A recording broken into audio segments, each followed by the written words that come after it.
Hello! Hello, ladies and gentlemen, and welcome to the Timeless Podcast here on YouTube, Spotify, and if we got it up anywhere else by the time that you are listening to this. I thought you were going to make a big thing about telling them we got Spotify. We got Spotify now, We've got Spotify, and I'm on Twitter. That's the bigger stuff. George is on Twitter. We got an intro. I don't know whether you heard it. You definitely did if you're here. We got an intro. It's mental. We've upped production value. Would you look at that? We've got like a logo now. We got, oh my god, we've been everything. We've been busy boys over the past literally 2 days. It's been the most stressful thing in my life. It's been crazy. There was to set it all up. We won't go into the ins and outs of it, but it was very confusing. Nothing was quite clear.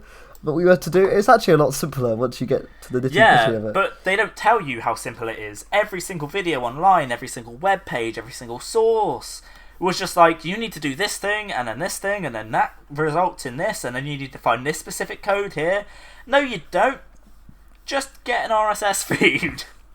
Yeah, it's been amazing. But now, as you can see, we've actually overhauled the podcast now, so this is the new style that we got. It's virtually the same show, nothing's really changed, but you'll be hearing more sound bites throughout the episode. Yes, we have upped production value. Yeah, absolutely. But George, have you been up to much this week? Obviously, still in UK lockdown, but Steven Universe finished.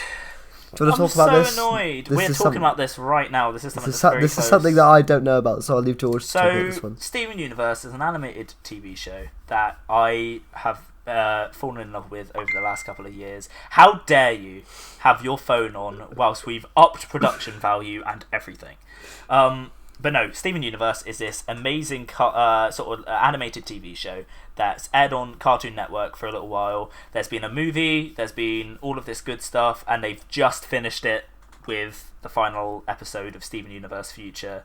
And my god, it was so good. All of that show is really great. And I'm going to miss it so much. I need to find something to fill the void.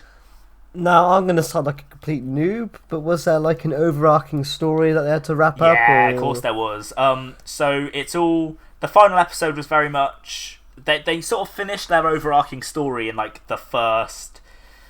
in the original series of Steven Universe. And then Steven Universe Future was them like tying up loose ends and stuff like that. But yeah, I was very, very happy with how it actually ends and stuff like that, and it's heartwarming and it almost made me cry, but it didn't quite. And I was very, very happy with everything that happened in that show. The only thing that I know about Steven Universe, and this is going to show again how much of a noob I am, is that there was a pro wrestling episode of Steven Universe. Well, it's not a pro wrestling, it's more of just like a... You know what, American style wrestling. It's called professional wrestling. If you want to get me to get specific. And there was something like a character needed to do something rather, but I know that's as much as I know. Unfortunately, it's not something that I'd really get into. Not my thing. Not your thing! But have you been doing anything else, mate? Not really. I've been reading Game of Thrones still. I set myself a challenge yesterday to read 100 pages a day, and so far today I haven't read any. So after this, I'm going to immediately hop onto the book and give it a quick blast through. In the words of your favourite character and mine, blimey. Blimey! Yeah, old Malcolm.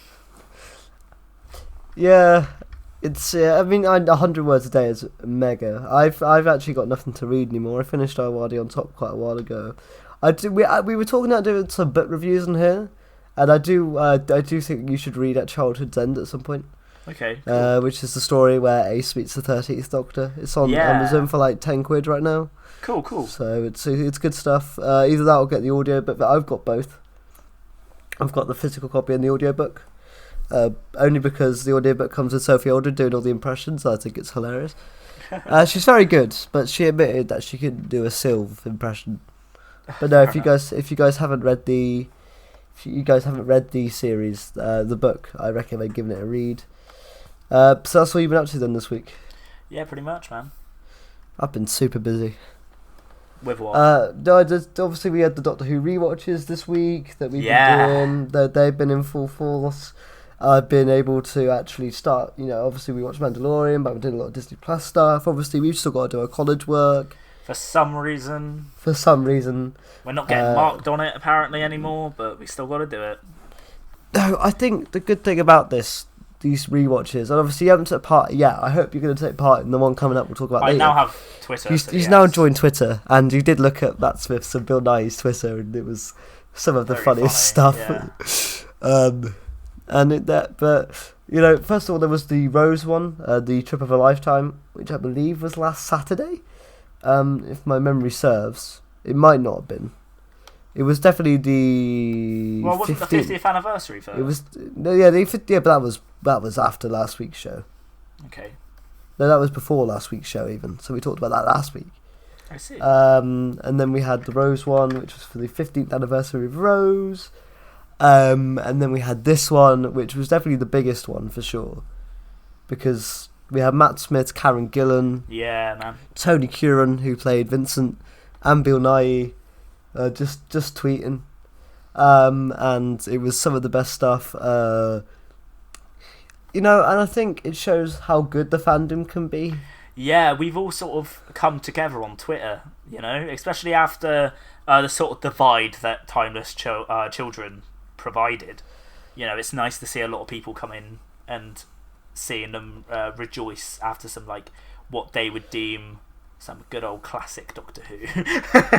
Yeah, I mean, I think the episodes they chose have been really interesting as well. Obviously, they chose the 50th for just a random reason, because someone gets something out of the 50th. I don't think anyone particularly hates the 50th through and through. No, definitely not. So I think that was a good first choice, and then the others have been done for a reason. Apart from 11th Hour, I think the one that's coming up, which we'll talk about in the news in a minute, has just been well unpopular. But obviously, the one for Rose was for the 15th anniversary of Rose, and then yesterday was, well, we're recording this on the 31st of March.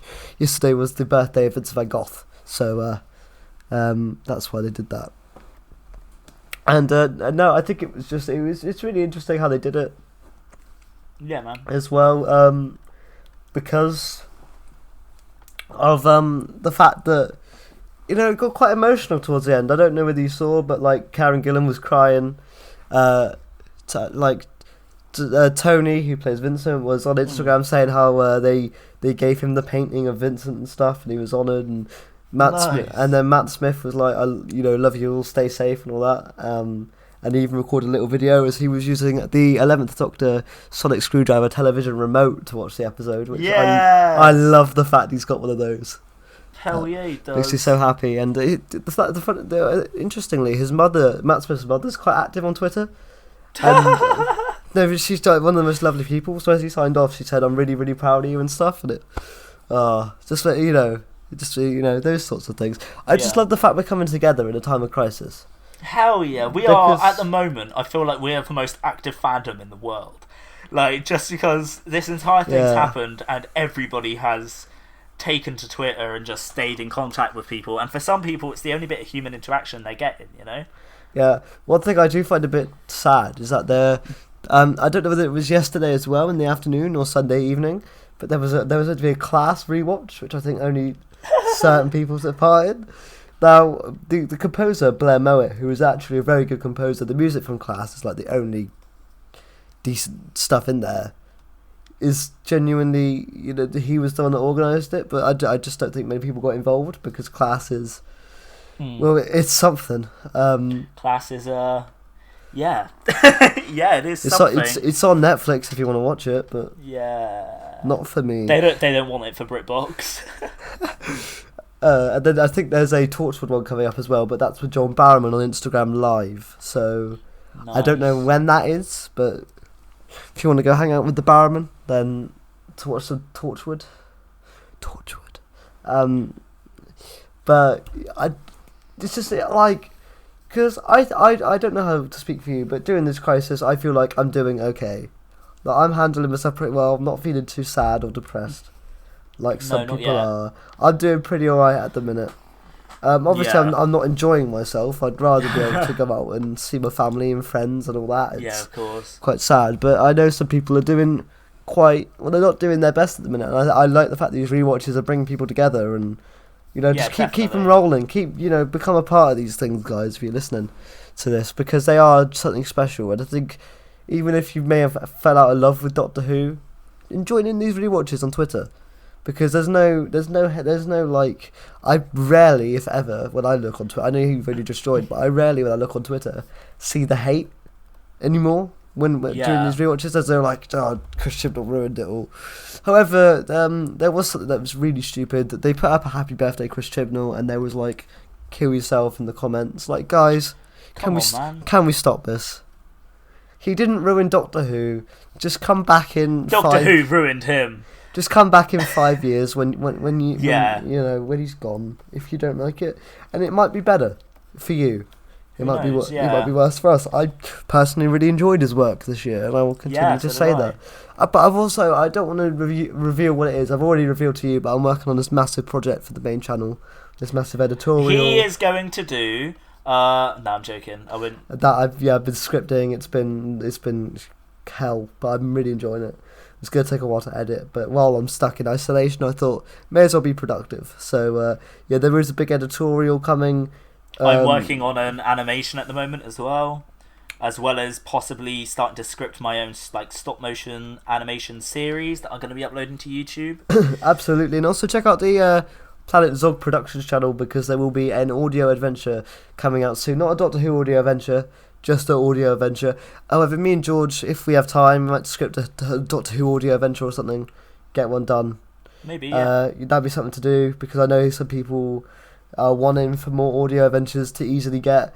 But if you guys have Spotify, if you're listening on now, just go search up Big Finish. There's tons of it. I was going to say, there's literally tons of it. Like... There's not much of their new stuff, so it's most of their old backlog. But however, that stuff's really good as well. Yes, so definitely. I would recommend it. But George, I think it's time for some news. It's time for the news. Okay, so news time. Obviously, we talked about the rewatches that happened. However, before we get into one that is coming up, we've got two things to talk about. So did you obviously I told you about this. You saw the Strax thing last week you watched 30 seconds of that. But did you know that Jake Dubman did a Rose the sequel? I did. I still haven't seen it. Written by Russell T Davies. It's really well done. It's about, so what happens in it is there's a bit of lasting, there's a small bit of nesting consciousness left, and it's literally like its last 10 minutes to live, and it tried to like contact people and stuff, and it's really, really good. Like, you can tell that it's Russell T Davies writing this. Yeah. And it's so good, because it's only from the perspective of this, but like Daleks get name dropped, Cybermen, all that stuff, like it's amazing. Nice. Also, Jake Dubman on audio is phenomenal anyway. He's got such gravitas in his voice that it just works for me. And I think it's really, really good. So I'd have to say recommend giving that one a watch. We didn't get any new stuff for the Vincent and the Doctor one, but I don't think we were going to, because no writers were involved for that one. I don't, but I still enjoyed the Vincent and the Doctor one. You almost joined the Vincent and the Doctor one, but it crapped up, didn't it? Your internet crapped up. Yeah. But George, do you like book competitions? I like books, so yeah, sure. Because Candy Jar Books, people that created the Brigadier Lethbridge Stewart novels, are having a book competition. Cool beans. Following the success of the first two Lethbridge Stewart short story competitions, Candy Jar is presenting a third competition, so they've already done two. So guys, if you want to do this, the entry fee is £5. Submissions can be entered from the 29th of March to the 24th of September. So you got any... Nice. Here are the rules. A minimum of 3,000 words. You must include your name in the document. So it has to be for a Microsoft Word as well, or that sort of thing. They don't accept PDFs. It's open to anybody, whether you're a fan of Doctor Who or not. So you can do it. You cannot use any Doctor Who characters or monsters though, because they don't want to get in trouble. So those are the rules. Get writing. However, So they do allow license for any characters in the Doctor Who series, the Abominable Snowmen, Web of Fear, and the Dominators. So there you go, and you can use any sort of original character from them. So if you guys want to get writing, get creative in this period, you may as well. 3,000 words, it's not that much. You can get that done, send it in to Candy Jar, £5 entry. And if you win, I believe you get in their next book. Nice. I believe they release a book full of short stories. Cool. Let me just check. You cannot use the word unit as well. But no. So yeah, if you, with the opportunity to enter the brand new writing competition, so yeah, you get to go in the book. Nice. Sounds good. So yeah, guys, get writing. And then finally, we have another rewatch on the docket, George. Nice. It's hashtag fish custard. Yay! 11th hour. It's the 11th hour. Nice. And we got the moth. We got the moth. With it. We always joke that he's got his bottle. We got his glass of wine. Yeah, he's always drunk. Good old moth. Do you know what would be good?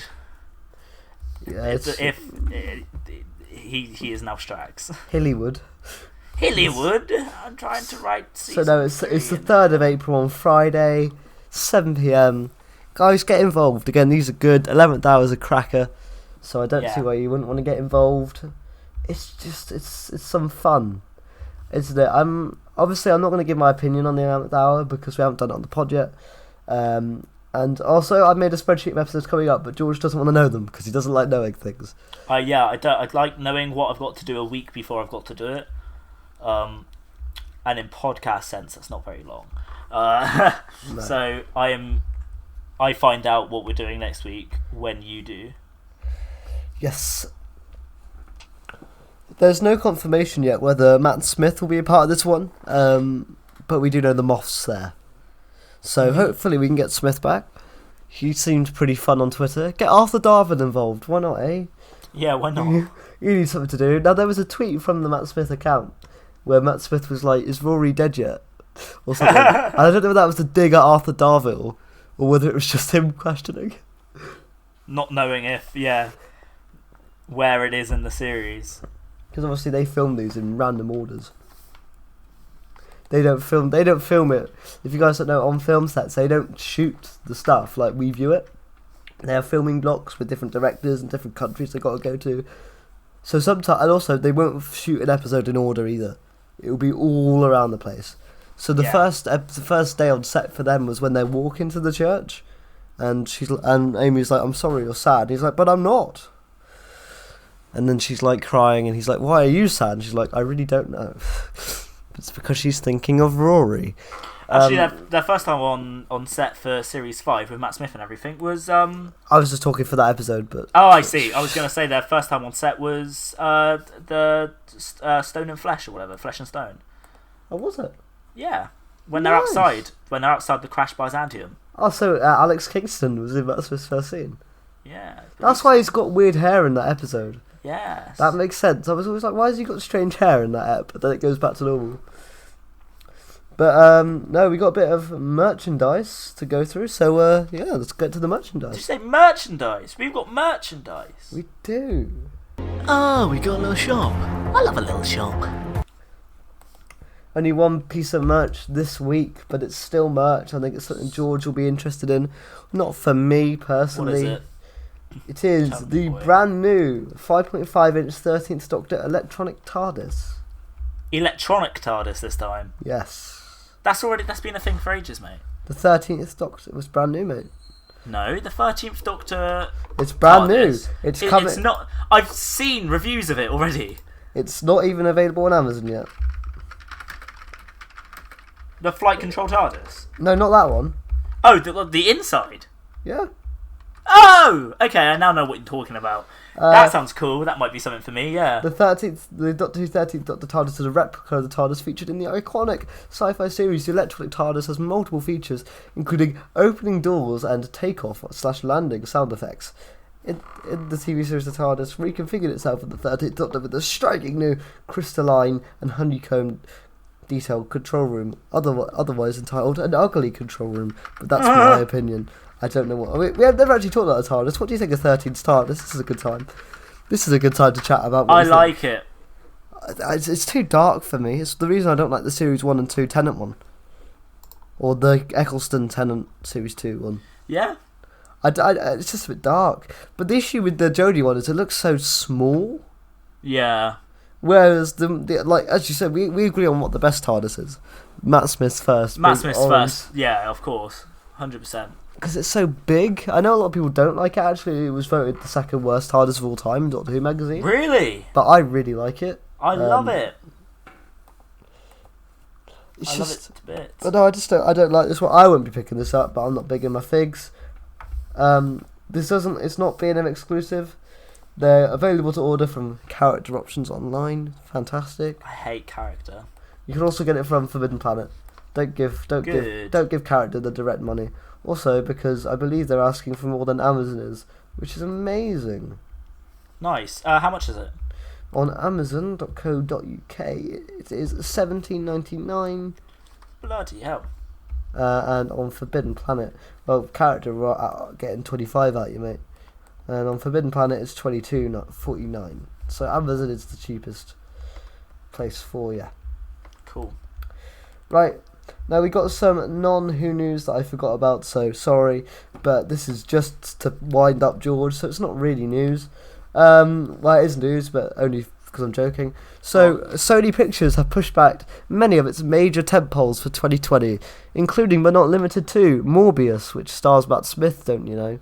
Yes. Ghostbusters Afterlife, the Uncharted movie, Can That Thing Catch a Bloody Break, please? And then also, set to be its biggest blockbuster of the year, Peter Rabbit 2, is pushed back to 2021. Really? January 15th. You gotta wait another 10 months, mate. I can't. I can't, man. You can't do it. Can't do it. I need my Peter Rabbit. You need your James Corden. Because we all need more James Corden. We all need the James Corden stuff in your life. It's mental. Another quick thing as well, I just want to say, I don't know if she won't be listening, but I want to say thank you for Jodie Whittaker for that lovely message that we got, because I know it actually, my young nephew saw it and he got very excited, so thank you for bringing him some fun. If you guys don't know what we're talking about, it was released on Twitter maybe... I did not know you had a nephew. Yeah, man. Only like 5 months old, but he was loving it. The weird thing is about him is he's not into animation at all. He doesn't like it. He'll just go to sleep, but like there's some TV shows he really likes watching. He'll stay awake. Okay. So he loves the news. Don't ask me why. He's 5 months old, but he'll stick on the news. And then he loves things like Doctor Who. And then one time they thought he went to sleep when when his parents were watching The Sopranos. And apparently he woke up so he loves The Sopranos, but no, he was like giggling and stuff. So yeah, he really enjoyed it. If you guys don't know, it was just Jodie Whittaker, I think in her wardrobe or something, in a cupboard somewhere or something, pretending to hide from some tyrants, and she was like, "You will be okay, you'll get through it." And I think this universe needs a doctor or something. It was really cool, just something nice, you know, because she didn't have to do it. And she definitely wasn't asked to do it. I think and I like the fact she got into costume as well. So, you know, it doesn't really break because, as I said, you could show a young kid that and go, "Oh, look, the doctor's also in quarantine. Be good." The doctor's also fighting coronavirus. So, I just think it's really a really nice thing. Again, we need more. I'd say, well done, Who community, for the past week. You've done well. You've done well. Yes. You've done good, Hoff. You've done good. But did you actually watch the clip? Yeah, of course. Because I think, again, it's something that I didn't know I needed, but when I saw it, it just, you know... Like Buzz Lightyear. You don't know you want a Buzz Lightyear until you have one. I've never owned a Buzz Lightyear. Yeah, that's because you didn't know if you wanted one yet. I got one at a car boot sale, and I've literally had it on my shelf now for like 3 years, and I love it. To infinity and beyond. Yeah. It's just absolutely crazy. Right though, George. It's review time. it is time for the review! Lovely stuff. So if you couldn't tell by the title of the podcast or the sound, today we're talking about The Mandalorian, and we always start off our reviews with a turn to George's synopsis corner. Yep, it's my synopsis corner. So basically, The Mandalorian is set in the Star Wars universe. It's Disney's canon, so, you know, doesn't mean much. I have a quick question. Do we know when it is set? It's set just after episode 6. 3? Episode 6, because he mentions that the Empire isn't a thing anymore. He does. Yeah, so I believe it's set after episode 6. Which is, of course, Return of the Jedi. So basically, AKA the best Star Wars movie, don't at me. We join our hero as he's shooting some bad guys. Basically, our main hero is a Mandalorian who is a bounty hunter. Sounds like Boba Fett, but it's not Boba Fett. It's actually Pedro Pascal. Yes, it is. I'm going to give an actual synopsis this time, rather than going through the entire story of it, because I'll be honest, I don't remember a lot of it. We had to watch 2 episodes this week, so it's a bit... A Mandalorian bounty hunter is tasked with finding a very specific fugitive, and it isn't Ruth. So basically, he heads off and meets up with some unexpected friends he makes on the way. There's this weird, like, old guy who, for a little bit, I was like, that is Warwick Davis, it has to be, and then it wasn't because his legs were too long. And basically, he finds this fugitive, and before he was told that this fugitive was a 50-year-old man, but it turns out this fugitive is a little green baby who looks suspiciously like an old Jedi Master. Turns out this baby is more than it seems, and the Mandalorian basically has to trade with Jawas, find a big hairy egg, and get to the end of his and get all of his parts of his ship back, whilst this little tiny baby yodeling is all like is all cute and adorable and lovely. I don't know what Yoda's race is. Nobody knows what Yoda's race is, but it's not actually Yoda. But I found it quite funny. I have a theory about this. I have a theory that...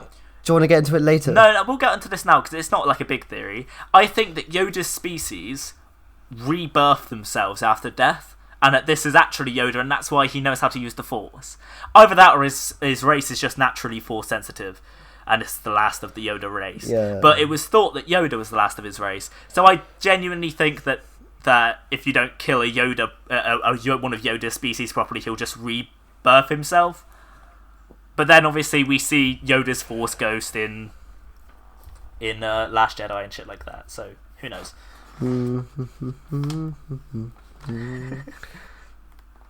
If you know, you know.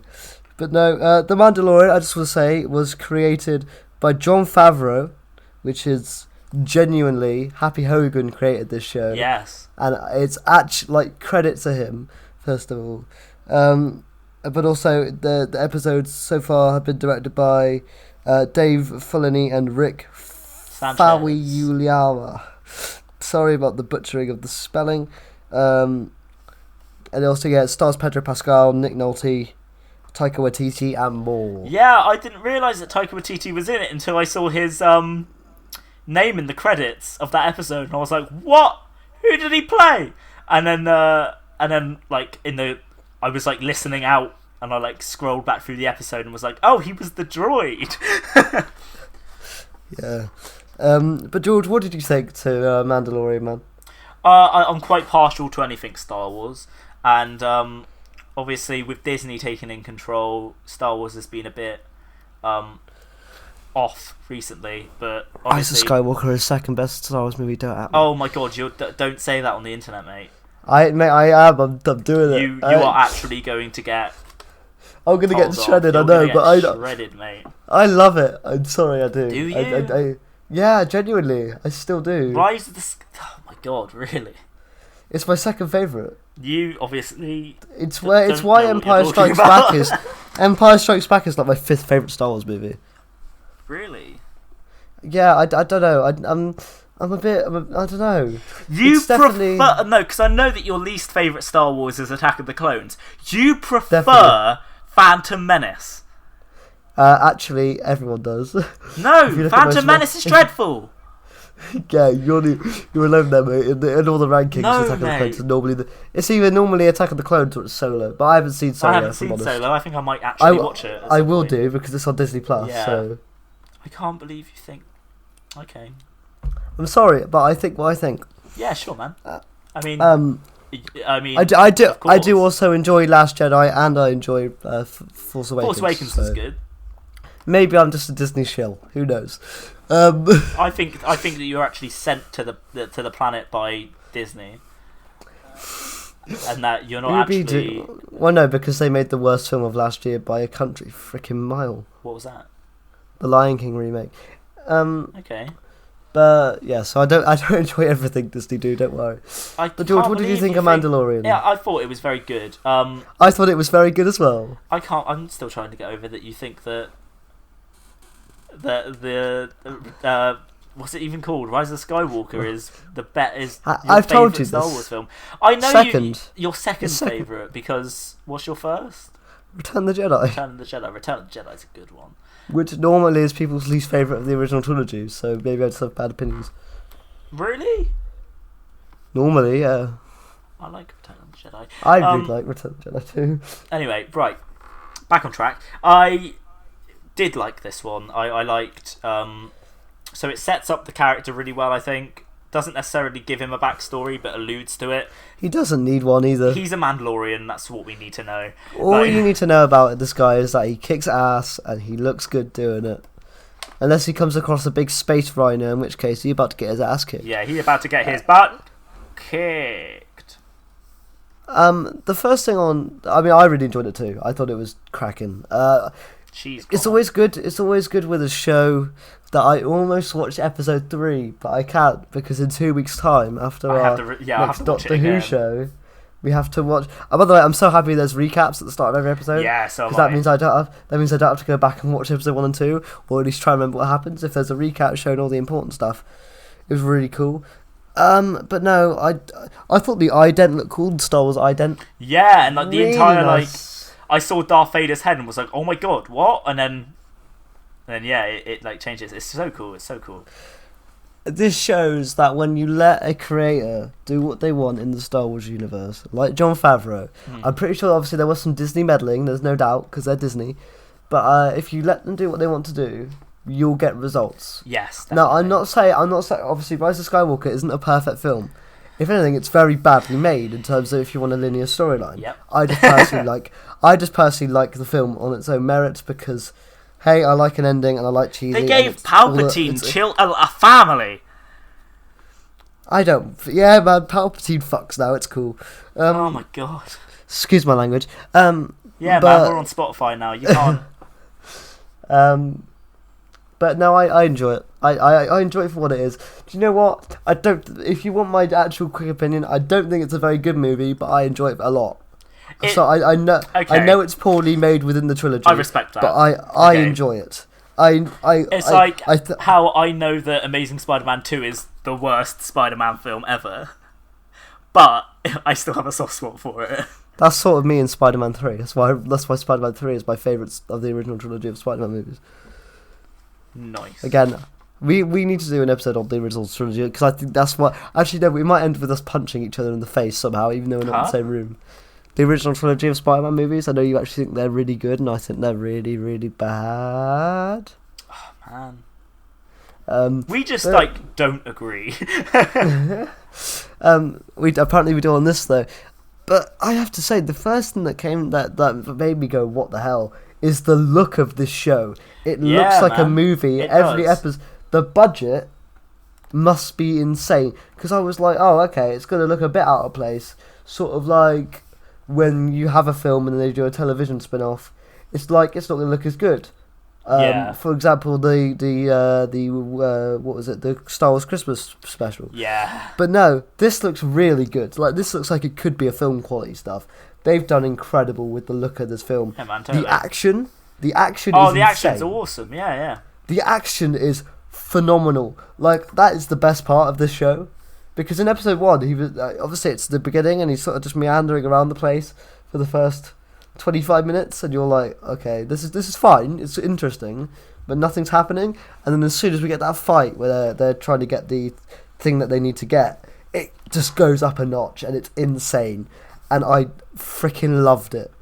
Now would be a good time to say, if you don't want spoilers for The Mandalorian, at least episode 1 and 2. Yeah. So it's just it's really good. I mean, you sort of spoiled it when you said that he finds Baby Yoda. To be fair though, if you didn't know Baby Yoda exists, then you've done a very, very, very good job at hiding away from spoilers. No, I think again it was just, I wasn't surprised at how good it was because I knew it'd be high budget. Yeah. But I was like, when the fight scene ensued, especially, we'll get into episode 2 a bit later because I think we should just talk about episode 1 then go to episode 2. But the fight at the end of episode 1 was really good. Also, would you agree with that? The fight scenes are like the best thing about the show. Yeah. They were really cool. Oh, also, I'm surprised it's only a +12 because the guy gets cut in half in the first. Yeah, he literally gets diced by a tavern door. It's crazy. Yeah, it's awesome. I like the fact our character doesn't like droids as well. It's just a little personality trait. He just doesn't like droids. Yeah, he's like, no droids. It's like, you can tell that they're talking about. He's like, no droids. I don't want them. So he gets this like old dude. He's like, where do you want to go? And then he gets eaten. Yeah, by something. We still don't know what that is yet. I assume we'll find out. It was when the blue guy at the beginning as well. I didn't get his name, but he was very funny. I liked him a lot. Yeah, he was like, I got a lot of money, And I've got a lot of money. That's why I offered to hire a barge. I've got a lot of credits. Got a lot of credits. How much they paying you? The Mandalorian's like, shut up, dude. You're not helping yourself, yeah. And then he's like, I was hoping to see the family at this thing, and he's like, that's probably not going to happen now. And he's like, probably not. And then freezes him in freaking carbonite. Yeah. That was insane. Yeah, he goes downstairs, doesn't he? And he's like, and he looks through all these things, and he just sees, like, I assume his comrades or whatever, and they're all like just frozen there.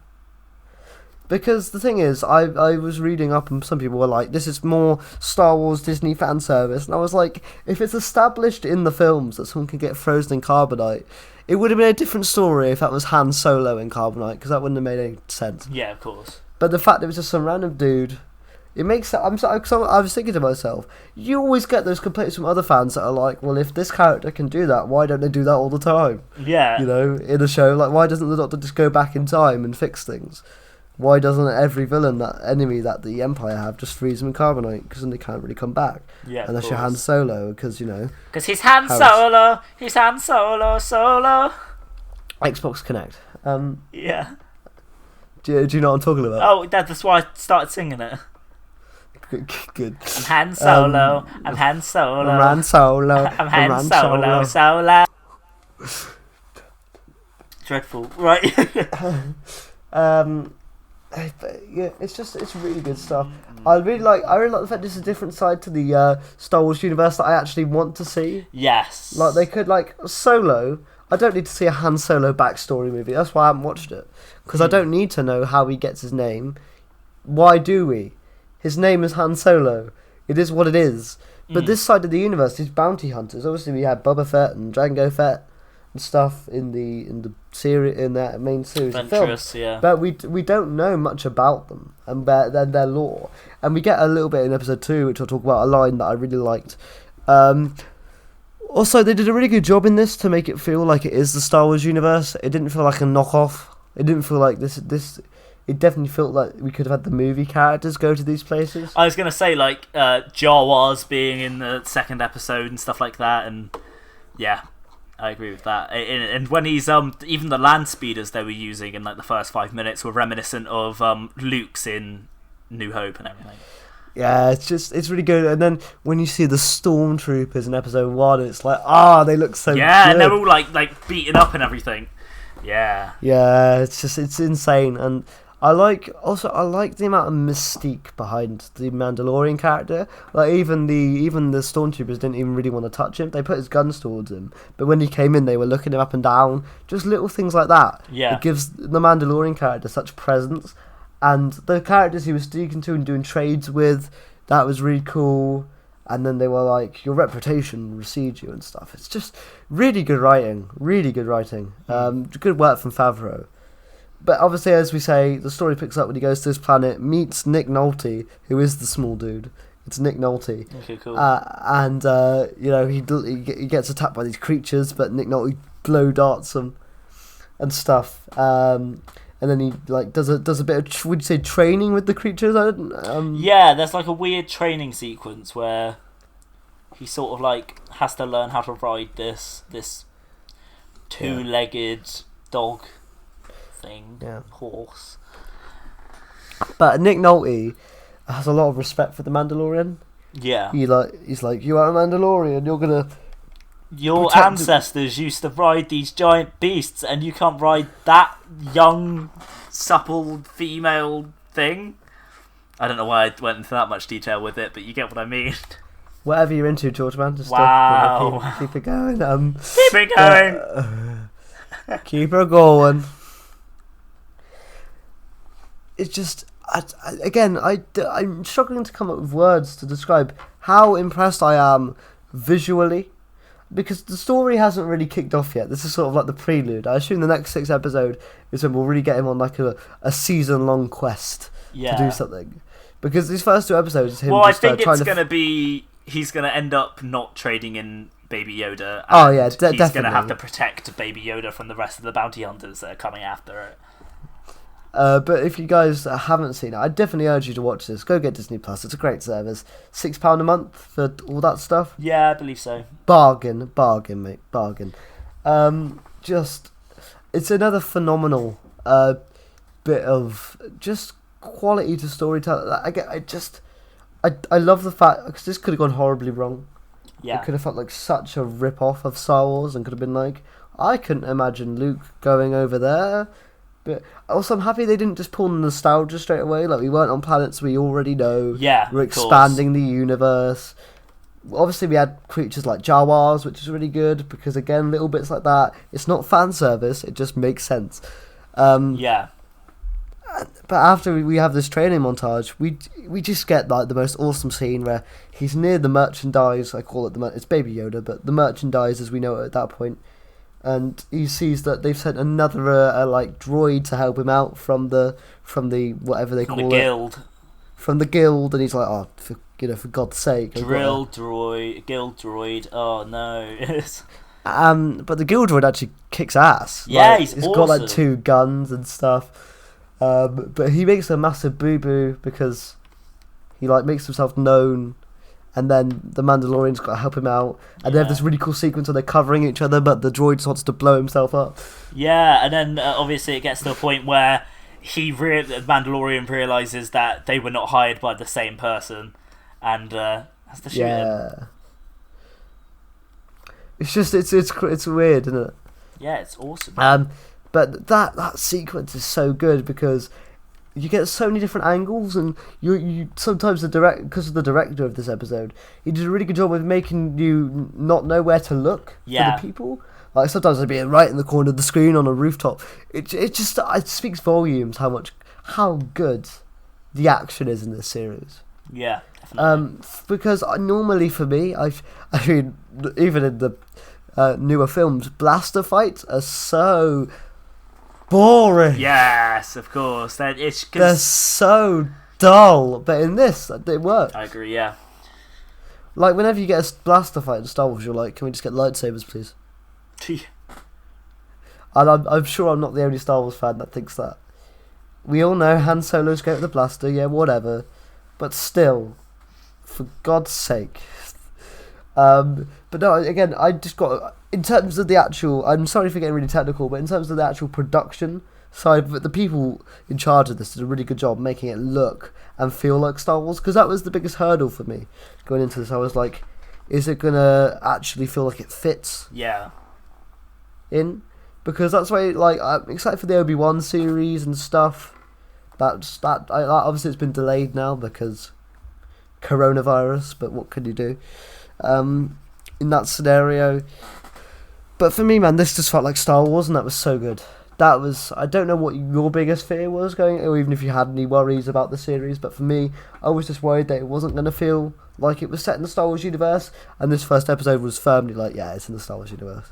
I never really have worries like that. If something says that it's set in this specific universe, then I just see it as expansions, rather than being like, oh, I don't see this being part of this, because I'm sure that some alien 5,000 light years away isn't thinking, oh, this film, can't imagine that, and it's just us being like sat here doing this. Like, could you? Yeah, it's just like, I don't want to talk about this even more. I've already mentioned it once. No, I know what you mean. It's like Class to me doesn't feel like Doctor Who. No, at all. I see what you mean with that. Yeah. Whereas Sarah Jane and Torchwood, even though they're for completely different demographics, feel like they're in the Doctor Who universe. And no, that's not just because the Doctor turns up, because the Doctor turns up in Class as well. Yeah, I was going to say he turns up in the first 5 minutes. And even it's the last 10 minutes actually. Well, I was exaggerating, but even Torchwood, where the Doctor doesn't appear at all, even though Jack's there, it could have just felt like a weird spin-off with Jack. But it doesn't. It does feel like the same thing we met. And there's not even any really repeats of villains in Torchwood. No. You get the Cyberwoman, which I guess is a Cyberwoman. Which I suppose are the closest you get to repeat villains. Yeah, because the Reapers are sort of like what they called, the thing from Leather Monsters is what I remember them looking like. Yeah, like the lion. I think it was literally called like a Leon or something. It's like a Borsk thing, isn't it? I don't know. Yeah. But that was my biggest worry, that it would just feel so adjacent. But I feel like people would now put the Mandalorian in their watches of the Star Wars universe, which is good. Because that's what I wanted. The thing about Star Wars, I know what I've said about lore and stuff, but something with Star Wars is it's so expansive. Yeah. You can do so much within it. And I'm happy that Disney haven't gone for we're going to revisit old characters you love. Because I don't care about the backstory of... Well, they sort of have. No, okay, they did it with Solo, which I didn't like. You haven't seen Solo? I didn't like the idea of Solo. That's why I haven't watched it yet. Because why do I... The main point of Solo, let's be honest, is just so you find out little bits about Han Solo's backstory. Because you know where he's going to end up. I don't want to watch a film where I know that no one's in trouble of dying. It's like watching a prequel where the main character is the same, and you're like, I've seen the movie after this. Like, and also, it's like, sense. With a prequel, the character has to grow. But then if we meet him in the first movie of the trilogy, it's sort of like you revert back to how he was at the beginning of the prequel movie. Yeah. Because the character has to grow within the trilogy that it's originally from. But episode 1 was so good. I think episode 2 was stronger. Yeah, I agree. Episode 1, you really needed to watch episode 1 and 2 together. I felt like they were two parts of the same coin. Yeah, and I think the next 6, I said, is going to be like the actual beginning of the long-term story arc. Yeah. Type thing. Also, this is a little thing. I don't know whether you picked up. I like the fact each episode is called a chapter. Yes. Yeah. That made me go ooh. But no, if we have to give ratings, overall, I'd probably give episode 1 like a 7.5 out of 10. I thought it was really solid. It did everything I wanted to out of it. Like what was going on in the episode, I wasn't like super invested, but I was enjoying myself. So I give it like a 7.5 until that last fight. That last fight was great. I'll agree with you there. Yeah, 7.5. I do need to point out, I love the shot where he's looking and the robot's like, oh, it's time to kill him, and you only see it from the Mandalorian's perspective. And you just see the blaster, yeah. And then you sit and it cuts away and you see him fall. I was like, the director's having a lot of fun here, and I appreciate that. I always like watching a movie. That's the reason I really like Taika Waititi, because you know when you're watching a Taika Waititi film. Yeah, of course. And that's that. Like, I like a director that does their own stuff. So like Jon Favreau and his writing was really good in this one. You could tell it was a Jon Favreau script just by some of the sarky comments. By the way, I love the fact the Mandalorian doesn't talk too much. He only talks when necessary. Yeah. It's so good because the characters around him, then you sort of build to his character. It's great. Yeah, but 7.5 for me the first episode. I also thought the music in this was really good. I love me some Star Wars music. Obviously it's not John Williams, but I thought obviously it was still really good. Yeah, it was very good. Also, I just really like the production side of things. I like how in the credits you see the concept art.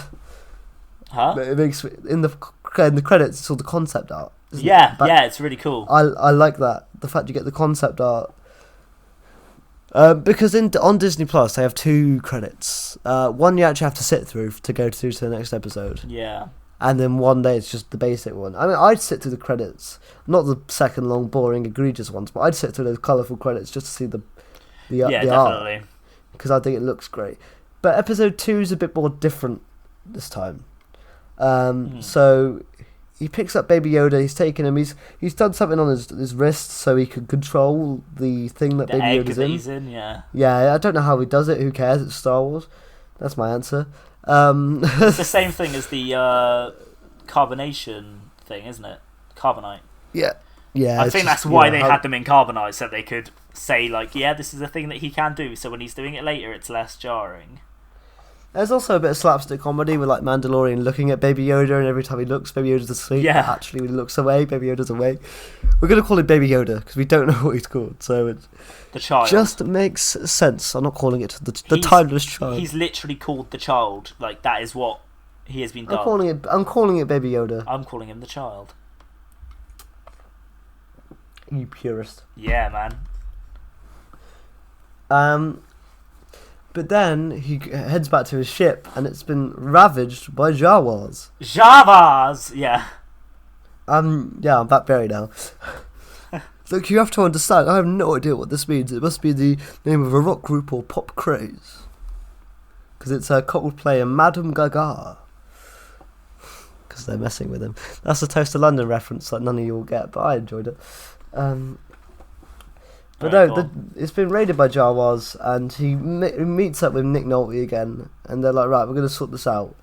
But the Jawas don't like him, because he shot a few of them. Did he shoot a few of them? Oh yeah, he like disintegrates them. He does disintegrate them, so they ravage his ship, and then the Jawas are like, we'll make a deal, but first you have to get rid of your guns. And he's like, I'm a Mandalorian. Guns are part of my religion, yeah. And I love that line so Yeah. much. Again, it just adds character to... I have to give credit to Pedro Pascal, who plays the Mandalorian, because he's done it. I genuinely really like the character, and Yeah. I know virtually nothing about him, but I still think he's badass. Let's just say I think this is a much better route than doing a Boba Fett movie. Yeah, I agree. Even though, you know, Boba Fett is awesome. Boba Fett is cool, but it's sort of a pushover in the original trilogy. I know it sucks. In but that he sort of literally gets pushed over into the Scarlet pit. He gets kicked by Luke Skywalker, and the kick is so bad that even anyone can tell that it just misses. So he gets wafted by air. And he's like, shit! Into a Sarlacc pit. But, I don't know, it's just that sort of stuff. Again, talking about adding lore, this is the thing about Mandalorian is you don't need to watch this to understand the rest of the Star Wars universe, which I appreciate. It's not going to change what you've already seen, which is good. It just adds a little nugget in there for you to go, this was happening on this side of the universe. Well, Snoke was teaching Kylo Ren, but it wasn't Snoke, it was Palpatine, and oh my god. Yeah. You know, it's so... I also like the fact that they're not relying on the usual images you see from Star Wars, so we don't get any lightsabers in this. We get minimal use of the Force. We're not getting massive space battles yet. We might get them, who knows. I really enjoy that stuff. I like the new approach to this. I'm sorry we're not talking really about the content of the episodes as much, but the stuff that fascinates me is how they managed to pull this off and make it look and feel like a Star Wars movie, just in 8 parts. Yeah, I agree. It's fantastic, but it is awesome how they managed to continuously bring us new and exciting things, and I never feel tired of the Star Wars universe. I feel like there's always more to say and more to tell. Because whatever you think about Disney, right, and you can think they ruined Star Wars, I personally think the prequels are still worse than the new trilogy. That's my opinion. I still think the original trilogy is king, because it is. It's the only one that has an actual story that it's the only one that has a story that I like and makes sense, because the prequels, I don't like the story that's being told whatsoever, and B, the sequel trilogy has a story that is so inconsistent. It actually makes no sense. So yeah, you go.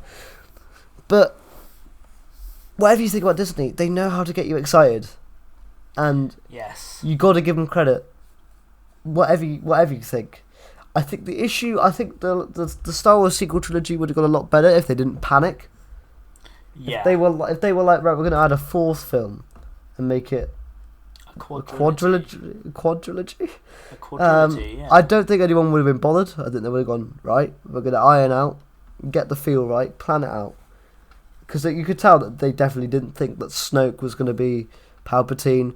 But then, why would they let Rian Johnson decide to kill Snoke if they wanted to, all that stuff? It made no sense. I'm not blaming Rian Johnson for that, by the way. I thought Rian Johnson did a good job. If they said, hey, Rian, you do what you please, I'm not going to have a go at the man for doing what he pleases to do within the Star Wars, because that's the story he wanted to tell.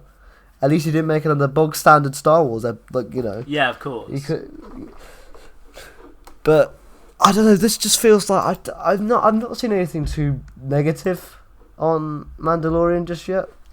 No, everything I've seen has been massively positive. I feel like it's just returned to form for Star Wars. I've just noticed this week that I'm the only one with my camera on. I've been looking at myself for the past hour or however long we've been doing this. Yeah, man, I'm drawing. He's drawing. He's a Jawa. I'm really hungry. I had lunch, so I'm pretty good. I didn't have lunch. Or did I? I don't remember. So long ago, only about 4 hours ago, minimum. Yeah. You got your curry tonight, though. Yeah, I'm having curry tonight. It's gonna be nice. What episode was it? That curry? It must have been Jim Curry. No, it was an episode where your mum was like, "It's curry time," and it was in between an episode. It's pizza time. And then she called you down again a bit later on, and I was like, "Is it more curry?" And it made you laugh. But then that was your mum thinking that we were talking about her. It was a very interesting exchange. Yeah. We were actually talking about Jodie Whittaker as the Doctor. So the Jawas are like, we need you to get this egg for us so we can eat it. It looked like a pretty juicy egg, to be fair. It looked disgusting. It did, but it looked very... It looked like a Cadbury cream egg, but... large. It looked like somebody had gone, you know what's popular with the kids? Kinder Slime. Eggs. I think it's a Kinder Eggs. Slime and hairy Kinder Eggs. Let's make a hairy Kinder Egg for the Jawas to eat. Did you notice as well, these Jawas had red eyes rather than yellow eyes? Yeah, I did like that addition. Which I like to think that depending on the planet where the Jawas are, depends on the colour of their eyes, and it's like the Galapagos Islands. Or you get you get a random batch of really tall Jawas. But I also liked that it looked like they operate slightly differently as well. Yeah, there was more Jawas here than obviously it's a budget thing. But I thought they were operating slightly differently. Also, that disintegration gun was sick. I'm sorry. Yeah, the rifle. That gun that he just shoots, and it's awesome. But to get this egg, he has to go to this. I'm gonna call it a space rhino because it's literally a space rhino, and I think this was my favourite part of these two episodes. Yeah, definitely. This battle was. I also like to point out that Nick Nolte doesn't follow the Mandalorian anywhere. Nick Knowles? No, of course not. Nick Nolte's just like, no, I'm gonna hang back. You got the. It's like he's a video game NPC. Yeah, it's always sends you on the quests. Looking to enter the Cave of Wonders, eh? And he just many bounty hunters come by and none returned. Sort of like, I hate to bring back to Jack and Daxter, but always what Samos would do. Yeah. In Jack and Daxter, he always went like, go do this for me, and and if you didn't do it, he'd bitch at you, but he never does it himself. Yeah. However, no, so he enters the cave to start with. You're thinking this is smooth sailing, and then, oh no, the rhino sort of punts him out. Yeah, you hear doo doo, and then you're like, oh cool. And then he flies out the cave. And then we get this cool battle where the rhino's just charging at the Mandalorian, but then he realises Baby Yoda, and then for a brief minute, it's just the Mandalorian trying to protect Baby Yoda, and that was my favourite part of the fight, Yeah. Because you've only known the child for about 20 minutes, and you already are like, do not kill this thing, do not kill. Obviously, you know he's not going to die, but again, just awesome stuff. So I wasn't expecting Baby Yoda to be using the Force in this episode. Do you know what? I love the way it came about, though. Yeah, because obviously there's a part where the Mandalorian is trying to heal, heal himself with a zapper gun thing, and he's trying to basically cauterize his wound. And Baby Yoda waddles up beside him and tries waving his hand around the wound to try to heal it. And the Mandalorian doesn't know what he's doing, so he just picks him back up and puts him in the cot and comes back over and then starts doing it again. Yeah, it's little things like that, because I was really worried. Obviously, I assumed that Baby Yoda would use the Force because at the time I thought it was Baby Yoda. Yeah. But I was really worried that the Mandalorian would have to teach him the Force, even though the Mandalorian isn't Force sensitive, and it'd be that sort of thing. But I'm actually quite happy we got past the teaching of the Force thing, because that's been overdone in Star Wars. I don't want to see another series where a young Force sensitive user has to learn the use of the Force. Because I think it's rubbish. Because I've seen it too many times. I like it 3 times to be precise. I like it. I like it in the original trilogy and the sequel trilogy. However, the only thing I'll tell you one thing I don't like about Rise of Skywalker. I don't like the new Force powers, because if they've been around, why haven't they been used? Qui-Gon could use that. Qui-Gon would have been great for that. Yeah, it's true. Putting them back together. But I like the fact that Baby Yoda as well. You can see that because he's so young. He's 50 years old, by the way. But, yeah, I know. I like the fact he struggles. He's not quite there yet. Yeah. You can tell that he's struggling, and it takes out all his energy and stuff. But this fight with the rhino is brilliant. It's sort of like an old Raging Bull type fight, where it's attracted to different things. It'll just run at you. Yeah, definitely. Also, I love the design of the muddy suit and stuff. I like the fact it doesn't just... Yeah, and he's covered in mud by the end of it. Cleaned up. He's you waited that long? And he's well, I was surprised you took that long. Yeah, and it was... Also, the CGI budget is sensational. Yeah, there wasn't... Because obviously, the BBC haven't got the money of Disney, but there's always that one bit of Doctor Who, even today, we're that didn't look great, or... Series 12 was actually very good at it. Series 12 was consistent. I'll give you that. Yeah. It looked sensational. But the ones in the past where you get a spaceship in Series 3 and it looks dreadful. But everything looked great in this one. But that fight was... I also really loved the use of audio. I don't know why I'm getting so technical about this, but I really did enjoy the use of audio in these fights. Yeah. Because there's rarely any music. You're just hearing the sounds. And it's really cool. Yeah, I didn't notice that, actually.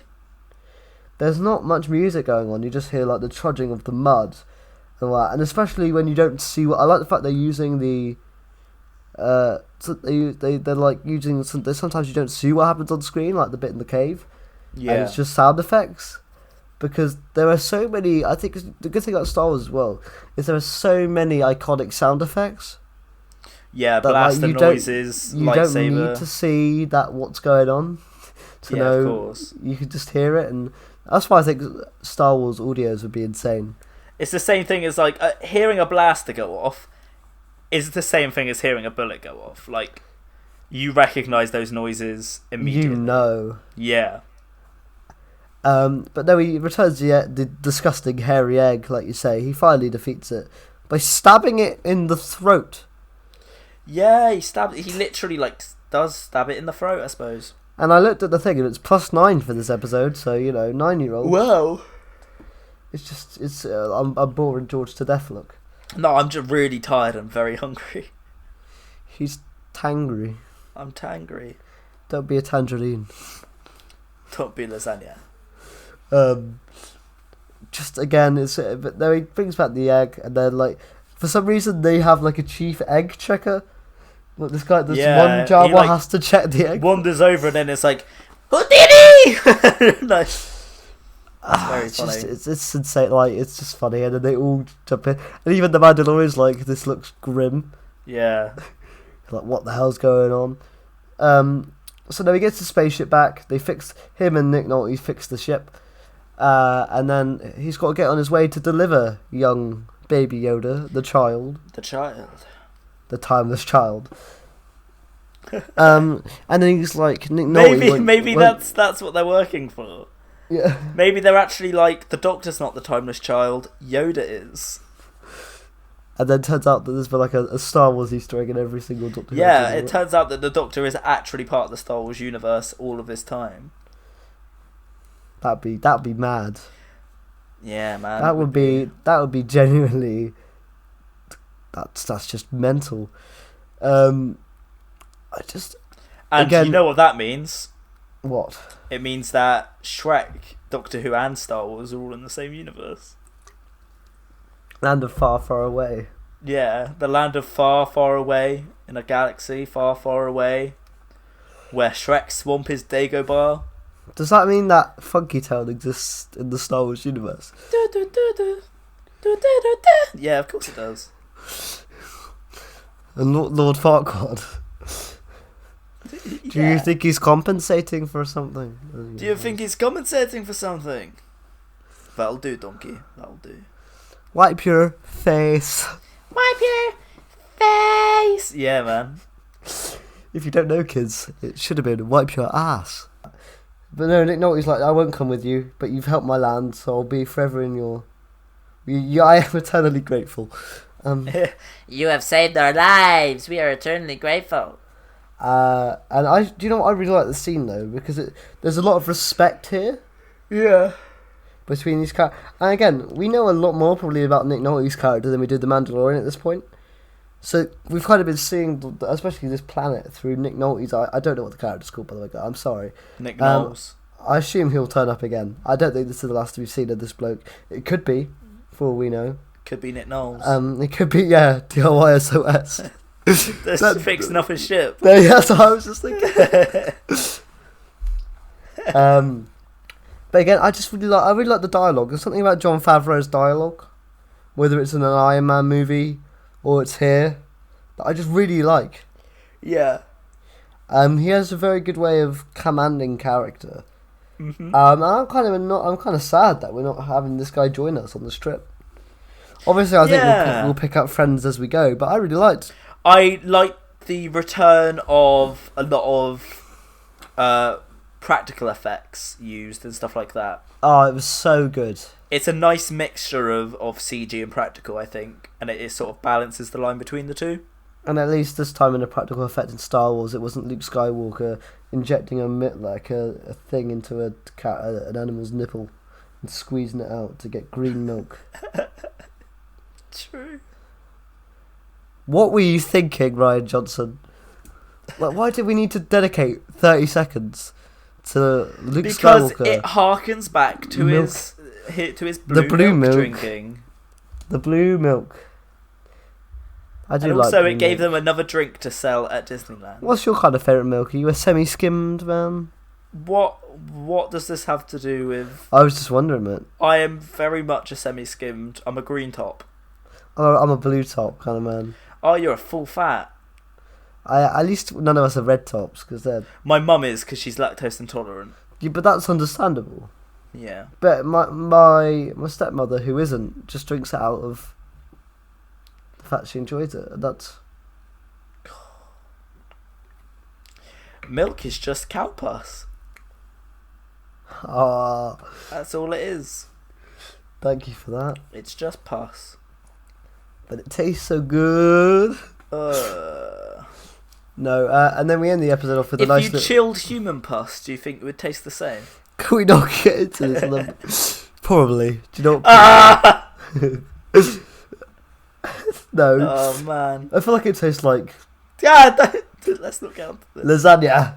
Oh, why would it taste like tomato? Tomato and cheese, isn't it? What would you like on your pizza? Pus.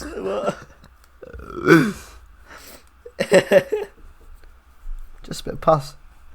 Oh man, pasta. It look a bit yellow and greeny though.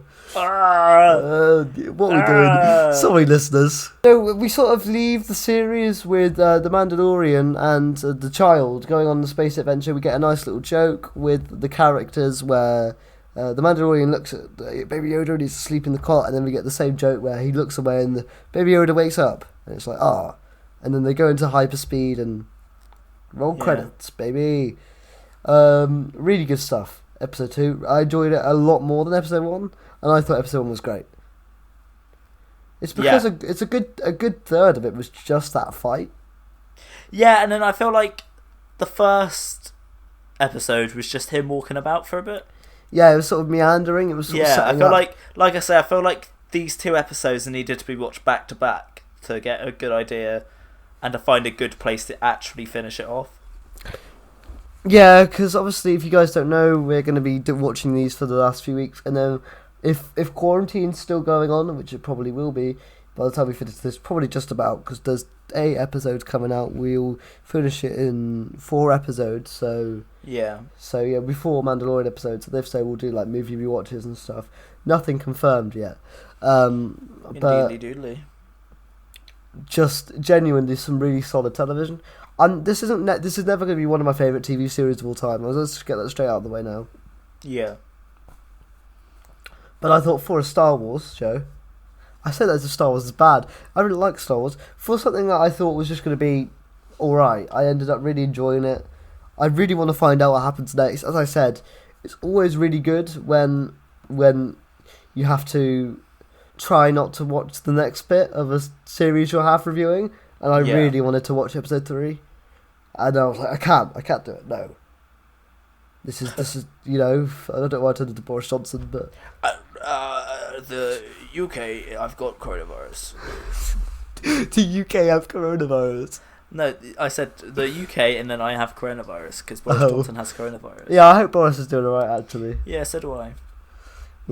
All respects to... And Paul Chuckle. Paul Chuckle was announced out today. You're joking! No, man. No, he's the only Chuckle left. I really like him as well. Yeah. But, Chuckle Vision, all that. Chuckle Vision. Chuckle Vision. I used to get that stuck in my head every day at school. What, Chuckle Vision? Chuckle Vision theme tune. Yeah, because it's just Chuckle Vision. It was the actual like the actual jingle. This Chuckle Vision. Ba ba ba ba ba da da da da da da da da da da da da. Chuckle Vision. I'll tell you what I've had in my head for a week because I watched it on Disney Plus. Steamboat Willie. And it's the most screwed up stuff I've ever watched. No, it's not.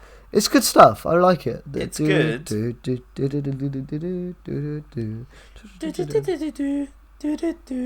want to get copyrighted. But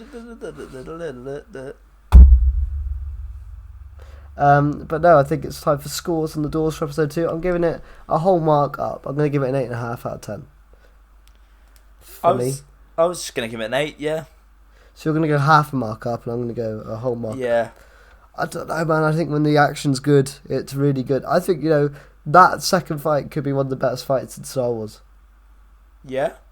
Just for the feel of it. I don't care for any of the fights in the prequels. Even the finale fight, I think, is a bit ludicrous. With the Obi-Wan and Anakin, I have the high ground. I don't like when Star Wars flips and stuff. It does nothing for me. That's why I really like the fights. I really like the fight in Empire. I love Return of the Jedi. I think it's great. I think Force Awakens doesn't have many great fight scenes. Last Jedi's cool because it has the scene with the Red Imperial people, and then Rise of Skywalker's finale I really like, although it is really, really over the top, but I really enjoy it. I am all the Sith, and I am all the Jedi.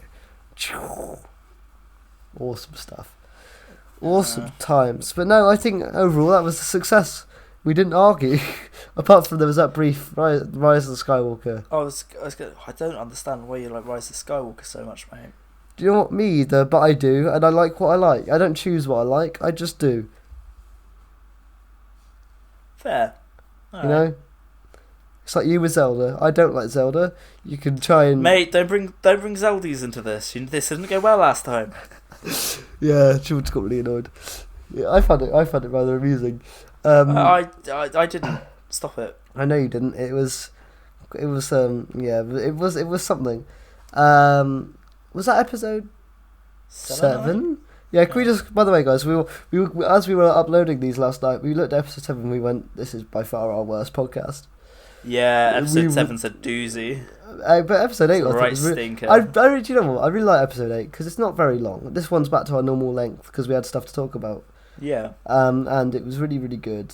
But I really like episode 8 Visitation just because it's quite chilled. It was just has some of the chat. But no, guys, I hope you're doing well while we wrap this up and stuff. Please do give us a follow on Spotify. Honestly, we'll try and get this up on iTunes this week. If you're on iTunes, give us a review, because I know you can do that on iTunes. Anywhere else, Podbean, Stitcher, Google Podcast. We might not be up on all there. It will be on our Twitters though. You can follow me on Twitter at AlexKing_Dom. You can follow George on Twitter. Me on Twitter now. You can follow me at UntemperedProd. So yeah, go follow us on Twitter. We'll be doing a lot of stuff on there as well. I'm going to try and get George in the next week to film some stuff up at Zog, doing a Doctor Who trivia episode, not of the podcast, just a general thing over Discord where we can ask each other questions. Because we did should we talk about this? We did a really old one. We used to have a different podcast called the Untempered Podcast, which was my podcast that I gave up on. Did it make 4 episodes? We made loads, mate. We made loads. I think we only made 4 or 5. No, mate, we made loads. Because the last one we didn't even talk about the Christmas special we were meant to talk about, which would have been Capaldi's last. We didn't even get that far. And I only met you in September. Really? Yeah. Well, I think we only made 4 or 5. I remember doing way more, but I don't know. And we had an upload schedule that neither of us stuck to. We were just really unorganised back then. Yeah, I would, to be honest. If the Timeless podcast was completely down to me, it would not have lasted this long. No, I had all the edits and stuff, but got to give credit to George because he was the one finding out all the information about RSS feeds and stuff. It was the most stressful thing. I mean, even he was stressed, so imagine me trying to do it. I would have not had a bleeding clue. But no, also credit to George as well for the new logo on the on the podcast. I think it looks really sick. Just genuinely good stuff. And hopefully you enjoy the outro music and stuff. But speaking of which, before we get to the outro and say our goodbyes and see you next week or whatever, just to say, hope you guys are doing well. As I've said, I'm on Twitter. If you want to have a DM, have a chat, whatever, talk about stuff, let me know. Because I'll do it. Right now we need to come together as a community and just, if you want to have a chat, we'll do that. We're all in this together. Also, guys, at this stage, obviously at the minute, but if you guys are listening and you want us to talk about a certain subject, tell us. We might do it. Yeah. Like, just don't do it something silly. Give us ideas. We're running out. We're not running out just yet. We're not running cold. No, we're alright. I've done a bloody spreadsheet. We're not running out. I know you got a spreadsheet. I mean, just if you don't know, George doesn't like spreadsheets at all. No, it's just I'm more of a do whatever I feel kind of guy. I don't like planning things out. I like planning things. Thing is though with George, he says that I have a problem with planning stuff. He has a problem with doing stuff on the spot. So like if he wants to go somewhere, he might just plan to go and then go the next day. And that boggles my mind. Huh? I just like it's like when we originally planned to Cardiff, you were like, oh don't worry, I'll book like 2 weeks before, and I was like, what? Wait, what? When we went to Cardiff originally, you were like, oh, we'll book 2 weeks before, and I was just like, I can't believe. Mate, I was saying like book 2 days before. Yeah, it was mental to me. Like 2 weeks is still a lot of leeway for me. Yeah, well, it's just mental. I don't work like that. I work weekly. It's because I hate to play the disabled card, but when you've got to organise things for disability, you've got to do it well in advance. So I've always just had the mindset of get things sorted. Boom, bang. Know what you're doing. It's a lot. I like to know what I'm doing than not know what I'm doing, whereas you don't like to know what you're doing. Friendship, eh? It works out nicely. Somehow, yeah. But no, in terms of the podcast, I think it works well. There are some things that obviously this is a smooth ship. Obviously, episode 7 did get a bit heated, by the way. Yeah, because he said some bad shit about Zelda. I love how you've had to go at me for swearing. I swore once and you've sworn like 3 times. Ah, fuck off. Sorry, Spotify gods. Sponsor us. We'll stop swearing if we get a sponsor. Have you heard about the new mobile RPG? Raid Battle Legends! You didn't even say it right. Was it? Raid Shadow Legends. Oh, alright. I was trying not to give them some free advertising, mate. They got to pay for that. Raid Shadow Legends. But no, I think it's time to get towards the end of the show. So guys, if you did enjoy that, as I said before, please do follow us on Spotify, give us a review on iTunes, we'll read them out if we get any. Also, just follow us on all the other ones. They'll all be, if you check out our Twitter, again, me is at AlexKing_Dom, George is at UntemperedProd, so go check us out there. All our updates to the podcast will be on there, but we'll definitely be up on iTunes by the time this pod is out. I'll make sure of it. I just need to find out how to do it, but I'll definitely make sure I find out and upload the RSS feed and all that sorted. And also, we'll get it up on all the other ones as well for you guys. But we're still doing the YouTube upload as well. This isn't the last YouTube upload, so just keep that in mind. Next week we are doing a Doctor Who story. George, what Doctor Who story is it? It's The Beast Below. Yes, so Matt Smith, Beast Below, will be doing that. Make sure you guys join in on the watch of the 11th hour. Use the hashtag FishCustard, and we shall see you guys next week. All the best. Wish you well. Look after yourselves and stay inside. Wash your hands.